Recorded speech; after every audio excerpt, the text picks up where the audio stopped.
All right, guys, what's happening? I got something special for you guys today. We got James Zinc. He is a professional baseball scout, and he's going to give us some insight on some of the things that he looks for when he gets to the yard.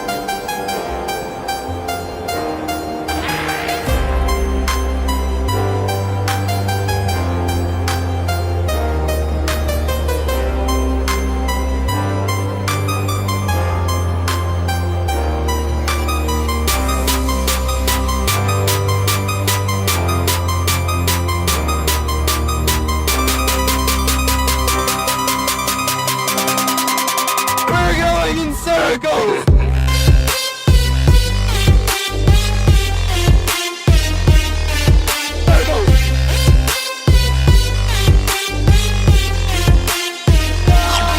Now, give us just a little insight. When you step out the car, like, where do we go from? What do we do? Well, basically we'll walk through like just a high school player. So basically, usually we're going to see one guy. So ideally, if you've never seen the guy before, what you're hoping is that he sticks out like a sore thumb.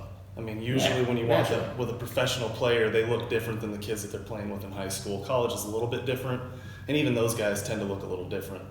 That being said, the body type's the first thing you're looking for, because that's the first thing that stands out for you. Obviously, you're going to hopefully get on-field BP. Then we start talking about what's the swing look like, how much do they square it up, what's the raw power like, what's the bat speed. Those types of things, usually for a guy that's ready to go out into professional baseball, they stick out really easy. No doubt. So we show up to the yard, how much of high school guys, if I'm the professional scout looking to see the professional player, he should be head and shoulders above everyone else. Absolutely, and it's not, there's never a certain exact, I guess, mold of clay that you're looking for. They come in all different shapes and sizes. Absolutely. So if you turn the TV on, you But got talent-wise, guys when like he swings the bat, make a different sound. absolutely. When he fields the ball, it looks different when he exchanges. It looks different when this guy throws it across the diamond. No question. So you get out, you look at him. I've heard, time and time again, I've always heard the first test you got to pass for a professional scout is the eye test. Absolutely. What's the eye test? That's them getting off the bus. I mean, basically, if it looks right, and then you start piecing together the talent, the tools. But the eye test is absolutely the first thing you see. It's when the kid gets off the bus. First day in, the coaches want to see the guys that pop. The guy that's 6'3", 220 pounds, and is cut like a Greek god. And for some of the viewers or some of the guys, people who may not know what the tools are in baseball. All right, so we'll run it down. It's arm, speed, defense, hit for average, and hit for power. Awesome. Those are the five. Obviously, I heard an old school scout tell me one time, son, it's a two-tool game. It's bat and power, and how well you run determines where you play on the field. So. Fair enough. So, all right, with that being said, as we go out and grade the players and we rank them, with you saying that it's bat and power, obviously we'll always look at a guy's bat before we look at his fielding. Absolutely. And what gives guys value, obviously, if you can play shortstop, if you can play center field, if you can catch, and the hit and the power are above average, those are the guys that we're talking about making $20, $30 million. That's what you're ideally looking for, but they're really hard to find. A minute ago, I heard you refer to raw power. What's raw power? Raw power is essentially just the pure distance a guy can hit the baseball. Okay. Top shelf raw power. We'll go back to Mark McGwire. For now, you've got Bryce Harper, Mike Trout, Aaron Judge, Mike Stanton over there in New York now. Those guys have 80 raw power. That's the very top of the scale type of raw power. 50 is what is average. Average raw power is what it is. It's average. It's most of the guys in the big leagues can hit the ball that far. And I'm a touch back on that in a second. You just referred to, the grading scale for players at a 50 to 80. In a minute, I want you to go more in depth on how we grade those things and how you can put a number to quantify a guy's speed, his, the velocity when a pitcher throws and all those things. Like, what would we do, to grade these guys and, and I guess mark their talent. But, going into just the pure distance a ball can travel, this day and age, all these analytics are going nuts. These people are going crazy over exit velocities, launch angles. How much do we really pay in? Like, how much are we buying into that? I guess essentially just for the raw power right now. Much like guys would comb through stats in the minor leagues, let's say 20, 30 years ago, we're being able to quantify tools on a professional level now because we have these tools in the ballpark to measure it in every single level of minor league baseball. Absolutely, I'm with you. So there's a level playing field. I mean, essentially, you're getting a big enough sample size over the course of, if you get into a guy that's in AA and you're trying to go, maybe he's a minor league free agent. Those certain guys that may pop in your TrackMans, versus maybe exit velocity is extremely higher than what his batting average might be. Maybe he's a tweak away. If you have a good development system where you could actually fix that guy and turn him into a major league prospect. Awesome. All right, so I'm on par with that. And I guess they're in the grading, I assume, and then just as far as his hitting, there's a way that we can for the guy who I guess to even more grade him or really say how much more of a player he is, that just his ability to consistently put the barrel on the ball, make contact, and all those things. We take the raw power out. That's just him as a pure hitter. Like how is he as just a pure hitter? Yep. Yeah. All right. But let's go back and touch on this in a second. You referred to like Stanton and Judge and these guys. They have 80 raw power. Yeah. And what does that 80 refer to? Like what is that? How is that grading scale? So basically, it's 20 to 80. And quick history, it used to be 0 to 100, but scouts were afraid to use the 90 and 100, so they shortened those two, and now all of a sudden the guys have a tougher time putting 70 and 80. Okay. So guys tend to be a little more comfortable grading toward the middle because average is average. Right. Sometimes you do see unique, and that's our way of saying, hey, this is uniquely better than the average. Cool. So you see a guy that has a really good arm from the outfield. You can tell the carry. I mean, I guess if you've seen enough guys throw, if you've been fortunate, growing up in Seattle, I was able to see Ichiro throw a lot. Jay Buhner was another one who had an absolute cannon. Those things still stick out in my mind. So when you see that different carry, it sticks out. To this day, I can remember as a child, I'd seen Vlad Guerrero pick up a ball on the warning track and throw an absolute seed into third base. Yeah, all the way in the air. Yeah, like never moved his feet. Yeah, it's 80. There you go. Yeah. All right, so we kind of covered the grading scale. We understand what raw power is, passing the eye test. Like, how does the guy look in uniform? How does he carry himself on the field? Did he get off the bus wearing flip-flops with beats around his head? Sure. Or did he carry himself like a professional? Yeah. So you start watching the batting practice. So now we're grading out this hitter. Yeah. All right, so let's work. I'm here. I'm grading him out with you. Let's grade somebody out. So when we sit there, let's say we've got a guy who's 6'2", 190 pounds, really good looking athlete, right? Ideally, I'm envisioning him as a multifaceted player. I'm envisioning him having some power. I'm envisioning him having some ability to run. So, I mean, right away, you're kind of looking for the swing to kind of match that type of a player profile. For sure. If you get that guy come up there and all of a sudden it's like a slash and carve everything the other way, you're immediately a little bit turned off in the back of your mind. Yeah, he looks like a Greek god, but he slaps the ball around. What's going on? That's my point. So, and sometimes batting practice doesn't tell the whole story. Guys have different swings from batting practice to the game. It happens all the time. Not all the time, but it definitely happens. So it's just part of the puzzle.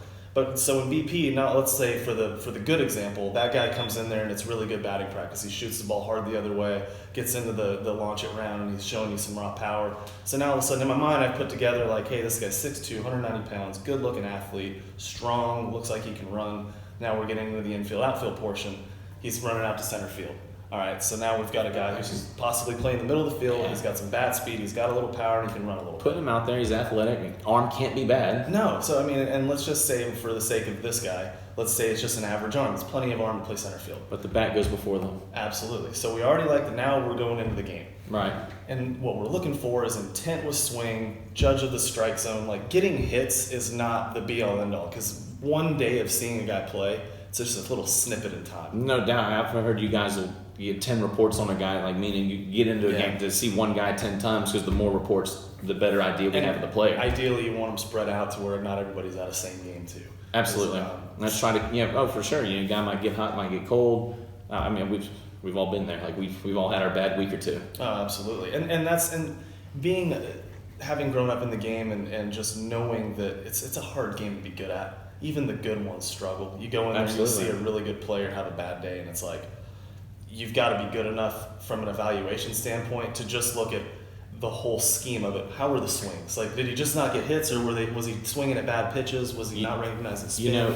Even those bad players, bad days, the ones that I've seen make their way to the big league find a way to even be productive on bad days. Sure. Like that's how you, like when you show up to the park and you're like, oh man, like the guy didn't have that great of a day. Then you go back and look and went, oh shoot, he went 1 for 3 with a walk though. No question. Yeah. It wasn't a pretty, but he got on base. It was a 1 for 3. He got on a walk. Yep. Have a day. And I'll tell you this: if from when we get away from the bat and power, if a guy's a good defender, defense never slumps. It's an effort-based thing, and so guys that are good defenders typically play hard.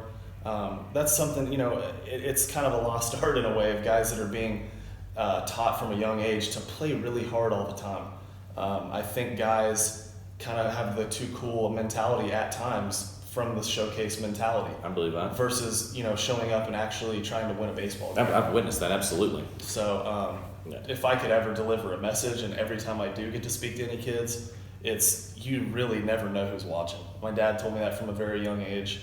I show up all the time, and people have no idea that I'm a scout because I don't billboard it. I'm not telling people about it. Obviously, you don't, and kids don't know. And it's amazing. Even what if a talented kid walks in here, 12 years old, he's doing lessons with you or Ryan or somebody, and that's my first look, and the kid's like diehard, passionate. That stuff sticks in your mind. He shows back up as a senior in high school, hitting 10 homers. Yeah, and all of a sudden he kind of fills out in the body, and you're like, all right, now my history with this guy is 6 years long. I'm a lot more comfortable in knowing that this kid's work ethic is really good. A lot more by accident. That's the last part of it, is the makeup. When you start talking about what's makeup, you don't have to be a choir boy. Okay, I'm not going to sit here and tell you that all the guys in the big leagues are just these perfectly model humans. That's unrealistic in any aspect of life. That being said, good makeup is guys that play hard, guys that care about being good at baseball.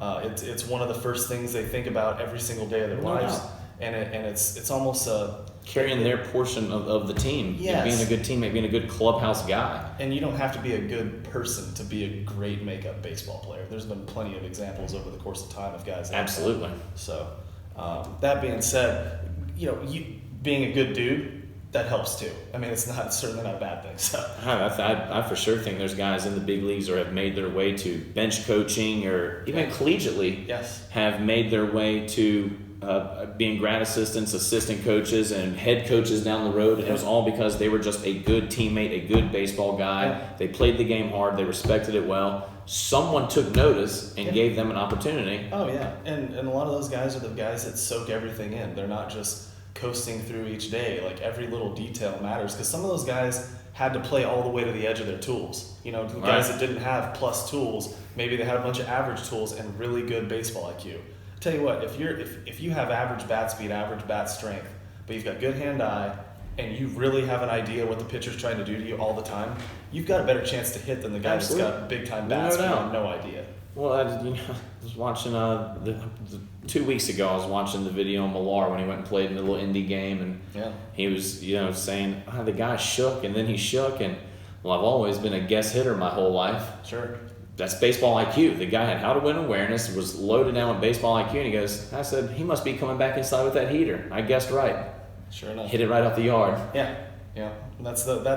And he was an example of a guy that had unbelievable makeup. I mean, that's a perfect example right there. A guy that didn't have a whole lot of tools, but he could really play.